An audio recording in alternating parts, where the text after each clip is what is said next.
Ito na yung pinagawa nating tarpaulin para sa ating champion at first runner-up. Maaga tayong pumunta para magpagawa ng tarpaulin. Excited na tayo magpagawa ng tarpaulin. Dito nga pala tayo nagtanong at magpapagawa sa Graphic Master. Dito lang yan sa Pasita. So, tatanong tayo kung anong pwede, anong maganda. At may layout na rin naman tayo. Papagawa nating tarpaulin. Tatanong natin kung ano ang pwedeng akma sa size.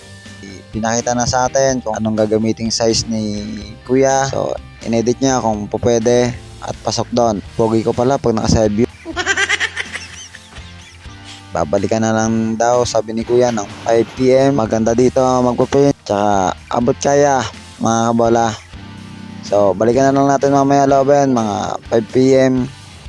At eto na mga kabola, 5 PM na, babalikan na natin.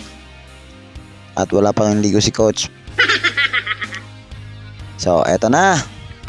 At isasabit na natin. Shoutout nga pala kay Topi na tumulong sa atin sa pagkakabit ng ating tarpaulin.